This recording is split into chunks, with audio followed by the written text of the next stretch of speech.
Hi student. GIT के online class में आप लोग का स्वागत है। और आज के क्लास में हम लोग जानने वाले हैं परचेज वाउचर में एडिशनल कॉस्ट एंड परचेज होता क्या है, इसका प्रयोग किस कंडीशन में किया जाता है और इसके लिए क्या फीचर्स इनेबल करना होगा, वो हम लोग आज के क्लासेस में एक एक करके स्टेप बाय स्टेप सीखने वाले हैं और जानने वाले हैं। तो देखिए, मैंने पिछले क्लासेस में परचेज वाउचर में बहुत सारे फीचर्स बताया था और आज हम लोग पढ़ने वाले एडिशनल कॉस्ट एंड परचेज। मतलब एडिशनल कॉस्ट एंड परचेज का मतलब समझिएगा कि परचेज करने के बाद कुछ और भी ऐसे कॉस्ट होते हैं जो मेरे परचेज में ऐड हो जाते हैं। जैसे यहाँ पे कुछ इंपोर्टेंट पॉइंट्स बताए जा रहे हैं कि गुड्स परचेज करने के बाद उस गुड्स को सप्लायर के शॉप गोडाउन से अपने शॉप गोडाउन में लाने तक रास्ते में होने वाले अतिरिक्त खर्च को एडिशनल कॉस्ट एंड परचेज कहा जाता है। जैसे wages, freight, packing charge, ETC. मतलब आप लोग देखते होंगे कि जब हम लोग क्या करते हैं, कोई गुड्स परचेज करते हैं तो ज्यादा अगर डिस्टेंस होता है तो वहां पे हमको क्या करना होता है, किसी गाड़ी का सहारा लेना पड़ता है, लदवाने के लिए वेजेज देना पड़ता है, फिर उतरवाने के लिए वेजेज देना पड़ता है, रास्ते में बहुत सारे खर्च होते हैं, तो उसे ही बोलते हैं एडिशनल कॉस्ट। ठीक है, मतलब परचेज करने के बाद, मतलब प्रोडक्ट परचेज करने के बाद भी अतिरिक्त कुछ खर्चे लग रहे हैं। तो ऐसे क्वेश्चन को कैसे रिकॉर्ड करेंगे, यही आज के क्लास में सीखने वाले हैं। तो मैक्सिमम यही लगते हैं, भाड़ा लग जाता है, फ्रेट दे देते हैं, पैकिंग चार्ज लग जाता है वो देते हैं, प्लस वेजेज देते हैं, लदवाई फिर उतरवाई। ठीक है, तो वो भी हम लोग परचेज की बिल में ही ऐड करते हैं। तभी तो रियल में पता चलेगा कि रियल में इसको हम कितना खरीदे हैं, ये प्रोडक्ट कितने में खरीदे हैं। ठीक है, तब अपने हिसाब से उसको बेचते हैं। तो ऐसे क्वेश्चन को रिकॉर्ड करने के लिए हमको परचेज वाउचर में एडिशनल कॉस्ट एंड परचेज का फीचर्स दिया गया, उसको इनेबल करना पड़ेगा। अगर इनेबल नहीं करते हैं तो क्वेश्चन सही से रिकॉर्ड नहीं हो पाएगा और आगे आसानी तरीके से रिपोर्ट नहीं दे पाएंगे। तो सबसे पहले आज के क्लासेस में हमको क्या करना होगा, फीचर्स इनेबल करना होगा। और देखिए, इसके लिए बहुत सिंपल स्टेप है। कहा जा रहा है गेटवे ऑफ टैली में जाइए, उसके बाद से कहा जाइए अल्टर में, वाउचर टाइप में परचेज, और वहीं पे लिखा रहेगा track additional cost for purchase, और इसको आपको यस कर देना है। अब जैसे यस करेंगे तो वहां पे, ठीक है, यस करने के बाद से क्वेश्चन रिकॉर्ड करेंगे, आसानी तरीके से सेव हो जाएगा, कोई दिक्कत नहीं होगी। ठीक है, तो यही क्वेश्चन आज के क्लास में सीखने वाले और जानने वाले हैं। चलिए, इस पे क्वेश्चन भी दिया है और मुझे लग रहा है कि थोड़ा सा अलग टाइप्स का ही क्वेश्चन है। इसमें डिस्काउंट भी दिया है, देखो कि चार्ज भी दिया है, और नॉर्मल परचेज जो है ही है। मतलब जितना दिन हम लोग पढ़ रहे हैं, अलग अलग टाइप्स का क्वेश्चन पढ़ रहे हैं। मतलब परचेज में अलग अलग फीचर्स किस किस काम के लिए बनाए गए हैं, वो फीचर्स हम आपको एक एक करके स्टेप बाय स्टेप बता रहे हैं और समझा रहे हैं। ठीक है, तो ध्यान दीजिएगा। ठीक है, अब यही काम जितने फीचर्स हम बता रहे हैं वो सेल में भी दिया रहता है। किसमें दिया रहता है? सेल में दिया रहता है। तो जब जब जैसे रिक्वायरमेंट होगा इस्तेमाल करना। तो सेल का कैसे ट्रांजैक्शन पास करते हैं वो भी मैं बताऊंगा। लेकिन अब ऐसा नहीं कि फिर से इस फीचर्स को इनेबल करेंगे डिसेबल करेंगे, नॉर्मल रहेगा, बस क्वेश्चन आपको सॉल्व करने होंगे। देख के ही पता चल जाएगा कि हाँ, परचेज में ऐसा क्वेश्चन हमने पढ़ा था। ठीक है, वैसे ही सेल में ये क्वेश्चन करना है, तो ध्यान देना। तो चलिए, पहले तो फीचर्स इनेबल करते हैं और तब आगे क्वेश्चन पढ़ते हैं, क्या क्वेश्चन का मतलब है, और उसके बाद इस क्वेश्चन को सॉल्व करते हैं।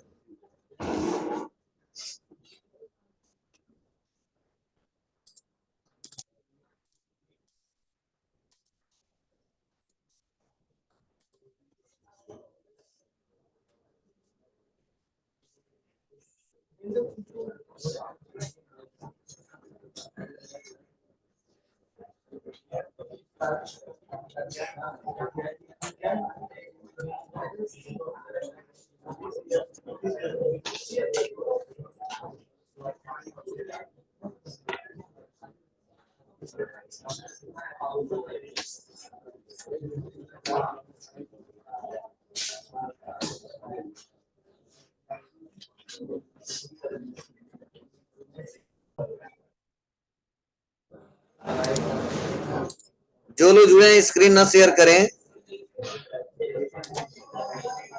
चलिए, ध्यान देना सभी लोग। सबसे पहले अब आना कहां पे हमको, तो अल्टर में आना है। अल्टर में आ गए और अल्टर में आने बाद से वाउचर टाइप, और उसके बाद से सेलेक्ट करेंगे परचेज। क्या सेलेक्ट करेंगे? परचेज। और उसके बाद से देखिए यहीं पे नीचे ऑप्शन दिया होगा track additional cost for purchase, दिख रहा ना आपको? यहाँ पे कर देंगे यस, कंट्रोल लेकर के सेव, बैक आएंगे। अब इस क्वेश्चन को रिकॉर्ड करेंगे तो आ जाते हैं कहां पे? वाउचर में और F9। और अब देखो इसकी मुझे रिक्वायरमेंट नहीं, क्वांटिटी एक्चुअल बिल का, ठीक है? तब नहीं है तो बस इसको डिसेबल कर लेंगे। अब आपके मन में क्वेश्चन अगर सर डिसेबल कर दे, जो क्वेश्चन किए वो क्या होगा? कोई बात नहीं, जो किए वो सेव रहेगा, उसमें कोई फर्क नहीं पड़ने वाला। जब जरूरत पड़ेगा इनेबल डिसेबल कर सकते हैं, ठीक है? चलिए क्वेश्चन देखते हैं क्या दिया है, उसी के हिसाब से सॉल्व करते हैं। तो देखिए बताया जा रहा है यहाँ पे कि purchase 2 piece Dell 19 inch LED monitor और रेट है 5000, ठीक है? फिर से 1 पीस डेल एस्ट्रो, ठीक है, लैपटॉप खरीद रहे हैं, रेट कितना है? 30,000, ठीक है, डेल से ही खरीद रहे हैं, ठीक है? उसके बाद से बाई इनवाइस नंबर जीएसटी 75, हाँ आल्सो गेट 5% डिस्काउंट, मतलब इस पूरे इनवाइस पे कितना परसेंट डिस्काउंट है? 5% डिस्काउंट है। पैकिंग चार्ज भी लगा है खरीदने के बाद से 250 रुपया, और इस गुड्स को स्टोर कर रहे हैं वेयर हाउस में। मतलब इस बिल में, मतलब आज जो हमने डेल से खरीदा था, एलईडी मॉनिटर खरीदा था 2 पीस, और 1 पीस डेल वेस्ट्रो का लैपटॉप खरीदा था, और उस पर 5% हमको डिस्काउंट मिल रहा है, लेकिन ये खरीदने के बाद से पैकिंग चार्ज भी हमारा लग रहा है कितना? 250 रुपया, 250। तो चलिए देखते हैं कैसे सॉल्व करते हैं। तो पहले तो डिस्काउंट का तो हम लोग बनाए हैं, ठीक है? हमको पैकिंग चार्ज का एक लेजर बनाना पड़ेगा, ठीक है? तभी क्वेश्चन सॉल्व हो पाएगा, नहीं तो नहीं हो पाएगा। चलिए पहले हम पैकिंग चार्ज का बना लेते हैं। डिस्काउंट अलाउ को हमने बनाया था, थोड़ा सा इसमें चेंजिंग करना होगा, ठीक है? और उसके बाद से क्वेश्चन सॉल्व हो जाएगा। चलिए एक एक करके देखते हैं। तो इसके लिए आते हैं और यहाँ पे जहां जैसे आएगा वैसे हम बनाएंगे। सप्लायर इनवाइस नंबर तो क्या था जी?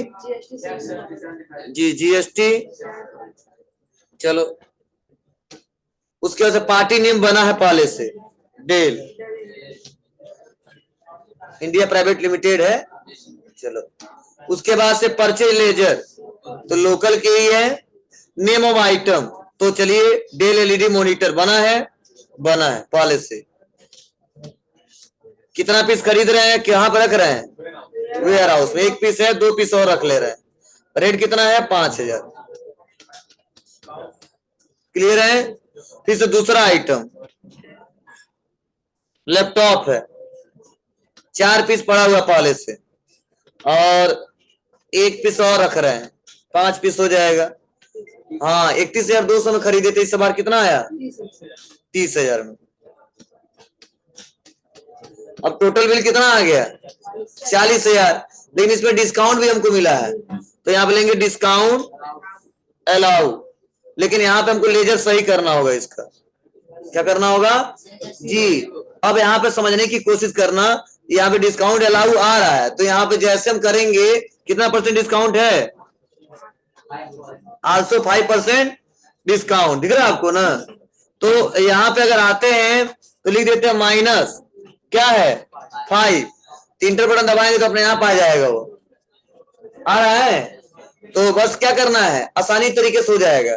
लेकिन अगर यही आप फीचर थोड़ा सा क्या कर लो, कंट्रोल इंटर बटन दबा के, और यहाँ पे फीचर थोड़ा सा अलग कर दो, यहाँ पे कर दो जीएसटी गुड्स एंड वैल्यू, और यहाँ पे ले लो, तो देखो वो अमाउंट यहाँ से आसानी तरीके से आ गया। कभी कभी ऐसा होता है जब फीचर्स इनेबल कर देते हैं और वहां पे जब देते हैं ऐसे, तो वैल्यू जल्दी आता नहीं, ठीक है? तो आप लोग देख लेना, ध्यान देना, अगर ऐसा दिक्कत आ रहा है तो सही कर लेना आप लोग, ठीक है? जल्दी फीचर्स आएगा नहीं, अपने आप आ जाएगा। कभी कभी ऐसा होता है नॉट एप्लीकेबल करने से वो पैसा नहीं दिखता, जैसे यहाँ पे आ गए, और कंट्रोल इंटर। और कई लोग का लेजर ऐसे बना होगा, भी डिस्काउंट के अंतर्गत रखे होंगे।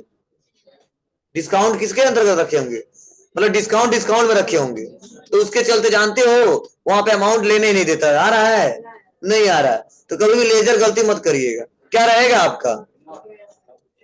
मतलब यहाँ पे रहेगा नॉट अप्लीकेबल ही, जो बनाया पहले से, और यहाँ पे GST goods based on value. आ गया। तो जैसे हमने बताया था पिछले क्लासेस में वैसे ही बनेगा। तो आप लोग ऐसे ही बनाए हो, परेशान मत होना। लेकिन कई लोग डिस्काउंट ले लेते हैं तो आता नहीं है, ठीक है। और अमाउंट में आ जाएगा लेकिन नॉर्मल नहीं आएगा, परसेंटेज में।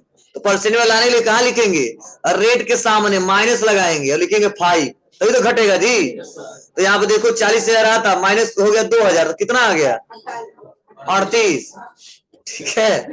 उसके बाद आएंगे और क्या अच्छा हाँ यार परचेज है ना, ठीक है। जी जी जी, हाँ डिस्काउंट रिसीव रहेगा, ठीक है बाबू। मतलब जब परचेज कर रहे हैं तो डिस्काउंट रिसीव ही रहेगा। और उसके बाद से क्या करना हमको, सुधार लीजिएगा, ठीक है, डिस्काउंट रिसीव रहेगा। उसके बाद पैकिंग चार्ज है, पैकिंग चार्ज भी लगाना जरूरी है। तो यहाँ पे सी करते हैं,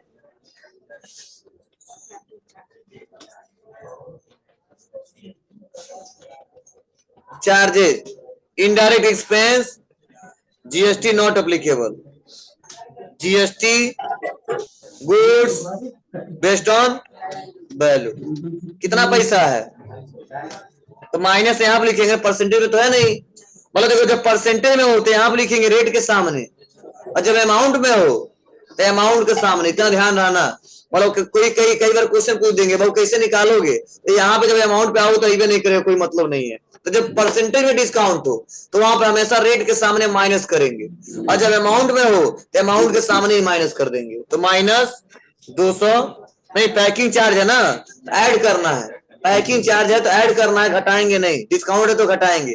तो पैकिंग चार्ज है तो लिख देंगे 250, जुड़ जाएगा। तो 38,250 हो जाएगा, हुआ ना। अब लगाएंगे सेंट्रल टैक्स और स्टेट टैक्स, आ गया। हाँ उसमें गलती दिया हुआ सही कर लेना, 131 हो गया 135 कर लेना जी, याद है हमें। हाँ जहाँ अलाउ है वहां रिसीव कर लेना, और जहां पे 45 से 131 दिया वहां पे 45 से 135 कर लेना, उतना ही यही करेगा तुम लोग का भी। नहीं दिक्कत नहीं है, वो थोड़ा सा गलत लिख दिया गया।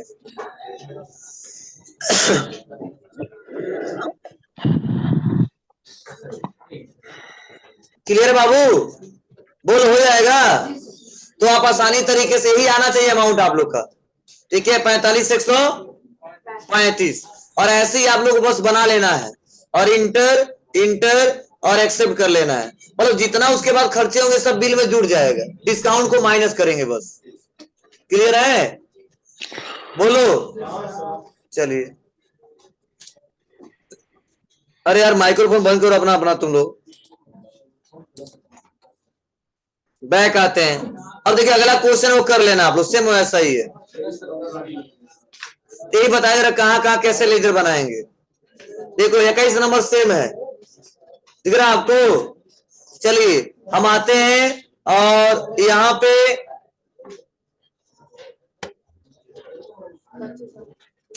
पे इस्तेमाल करेंगे परचेज ऑफ जी,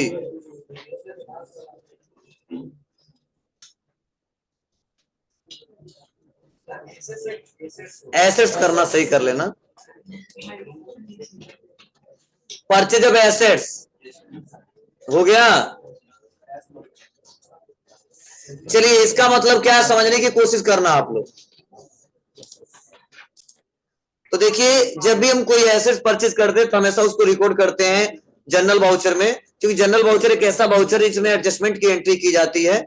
और देखिए इसके रिलेटेड एक क्वेश्चन दिया गया है, as on 2 April 2021 a computer purchase from AK Enterprises for office use.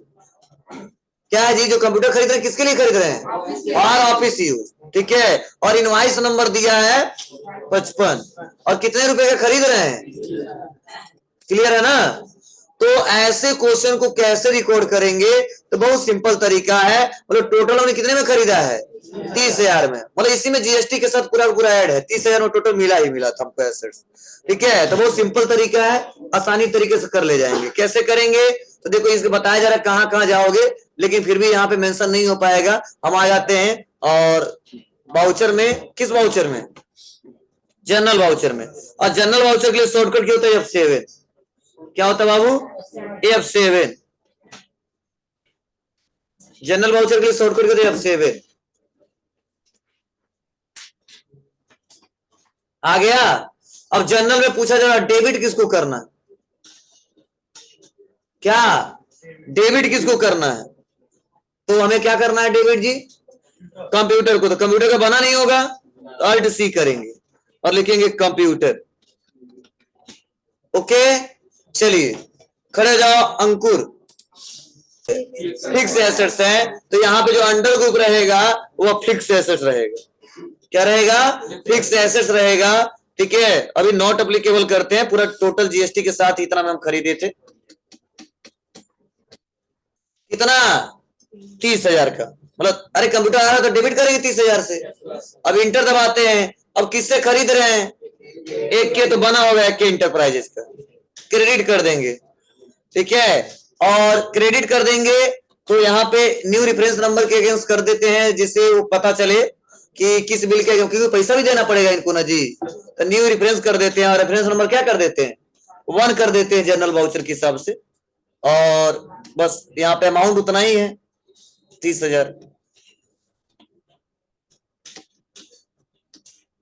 Clear है?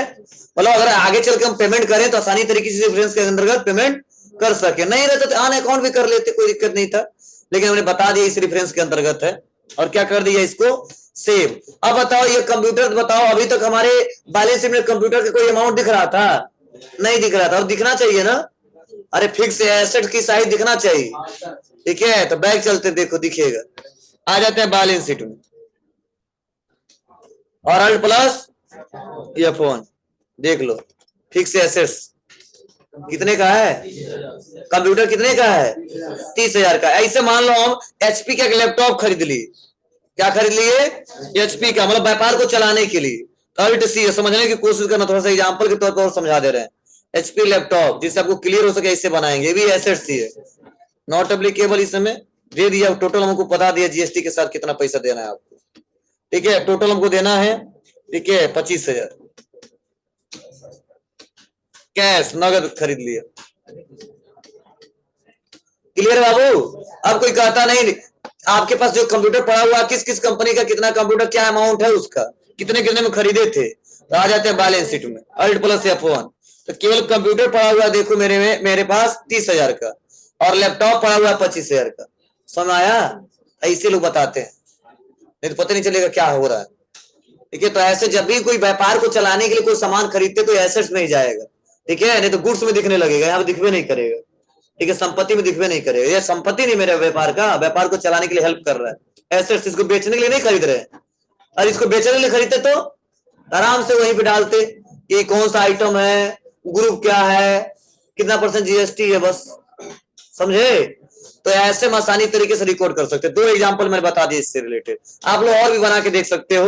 यही देखो बताया जा रहा है कि परचेज ऑफ एसेट्स, तो मतलब कोई कहता है परचेज ऑफ एसेट्स का मतलब, तो इसका इस्तेमाल जब भी कोई एसेट्स हम खरीदते हैं या बेचते हैं तो सबसे ज्यादा किसका प्रयोग करते हैं? जनरल वाउचर का। आप लोग जनरल वाउचर का ही करना, क्वेश्चन सही से मतलब जहां पे जाना चाहिए सही जाना चाहिए। और अगला देखिए स्टॉक समरी। मतलब स्टॉक समरी का मतलब क्या है? मतलब हमारा ओपनिंग स्टॉक कितना था और खरीदने के बाद अब कितना है प्रेजेंट टाइम। मतलब खरीदने बेचने और पुराना पूछने, पिछले साल का जो इस साल आया था, टोटल मेरे पास कितने लाख रुपए का स्टॉक पड़ा हुआ है ये मुझे पता करना हो, तो उसके लिए कैसे पता करेंगे? तो अभी तक केवल पिछले साल का 3,20,000 लेके आया था, और इस साल केवल खरीदा हूं, बेचा नहीं हूं। तो समझो स्टॉक तो ज्यादा पड़ा होगा, 3,20,000। कुछ और भी हम खरीदे लगभग। आप लोग का ज्यादा आएगा, मेरा कम आएगा, क्योंकि मैंने क्वेश्चन छोड़ा है। ठीक है, फिर भी रिपोर्ट चेक करना एक बार में कि ओपनिंग कितना था, ठीक है, और क्लोजिंग कितना है, मतलब बचा कितना अभी तक। तो ना बेचा नहीं, सब बचा ही बचा होगा। चलिए देख लेते हैं कैसे रिपोर्ट चेक करते हैं।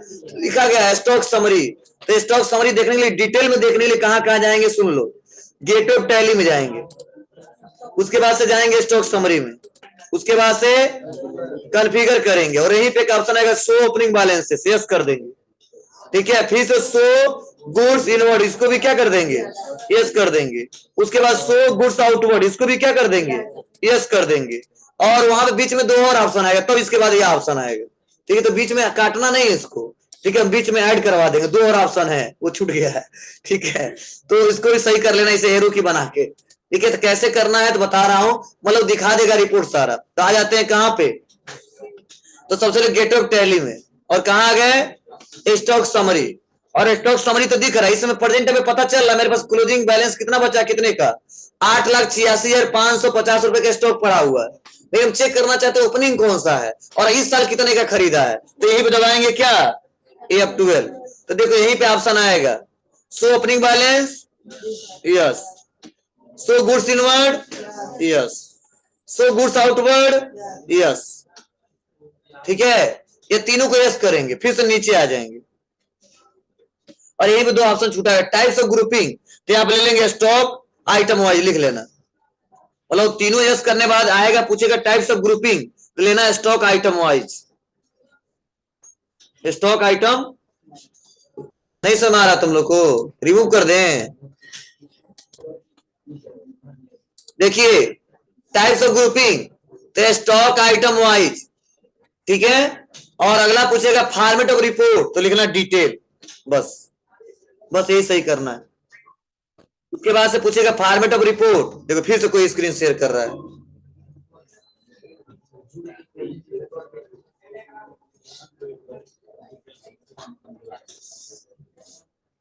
हो गया। उसका फॉर्मेट ऑफ रिपोर्ट, उसमें लेना डिटेल, हो गया। और तब यहाँ पे ऑप्शन आएगा expand all level in detail format, yes, उसे दिया है नोट्स में, expand all level in detail format, दिख रहा ना आपको। अब इसको करना है यस, उसके बाद कुछ नहीं करना, कंट्रोल ए, सेव हो जाएगा। अब देखो क्या बता रहा, समझने की कोशिश करना आप लोग। देखो बता रहा, ओपनिंग जो बैलेंस था, सुन लो थोड़ा, ओपनिंग बैलेंस था वो 36 पीस का था क्वांटिटी का, और जो अमाउंट था कितने का था, 3,20,000 का था। क्लियर है। और इनवर्ड, इनवर्ड मतलब पता है ना, जो हमने गुड्स परचेज किया है, तो टोटल 65 पीसेस हमने क्या किया है, परचेज किया है। और टोटल जो वैल्यू हमने किया है, टोटल देखो यहाँ पे 5,66,550 रुपए का किया है। और हमने भी बेचा तो है नहीं, तो आउटवर्ड में क्या है, खाली है पूरा। बताओ यह और यह दोनों जुड़ेगा कि घटेगा, जुड़ जाएगा। और इस साल को ओपनिंग है 3,20,000, और इस साल हमने खरीद लिया 5,66,000, तो टोटल जो बचा है देखो 101 पीस बचा हुआ है, जोड़ लेना, 65 और 36, 101 पीस बचा हुआ है। कितने लाख रुपए का सामान बचा हुआ है, 8,86,550 रुपए का। ठीक है, अब बेचेंगे तो घटता जाएगा, खरीदेंगे तो बढ़ता जाएगा। क्लियर है ना आपको। तो ऐसे हम आसानी तरीके से, कोई पूछता है तो रिपोर्ट दे सकते हैं। मतलब अगर आपसे कोई पूछ दे कि बाबू अभी तक हमको ये रिपोर्ट दिखा दो कि कितने का स्टॉक पड़ा हुआ है, डिटेल के साथ, ओपनिंग कितना था, कितने का खरीदे हो और कितना बेच दिए हो और कितना पड़ा हुआ है, एक बार हमको रिपोर्ट बता दो। तो बहुत सिंपल है, स्टॉक समरी में जाइए, F12 बटन दबाइए, जो मैंने बोला यस यस करके, और डिटेल चेक कर सकते। समझे, समझ बात है आपको। तो आसानी तरीके से किया जा सकता है, करके देखिएगा, कोई दिक्कत हो तो बताइएगा। क्या हो गया जी, तुम्हारे में अमाउंट ज्यादा आएगा तो परेशान मत होना, हमारे में कम आएगा, तुम्हारे में ज्यादा आएगा, नहीं कोई जरूरी नहीं है, उसमें भी 2-4 क्वेश्चन छूटा गया है। समझे, अरे आप लोग जितना बनाए उतना आएगा, हाँ दिखाएगा, लेकिन शुरू वाला तो सबका बराबर आना चाहिए, 3,20,000। मतलब बाद वाला कम ज्यादा है तो परेशान मत होना, कोई छोड़ दिया होगा, अमाउंट गलती होगा, लेकिन शुरू वाला तो सबका बराबर आना चाहिए, 36 पीस 3,20,000, तो मानना कि हमने सही बनाया है। कर लोगे ना, चलिए अब हमारा है सेल वाउचर, तो आगे क्लासेस में सीखेंगे एक एक करके।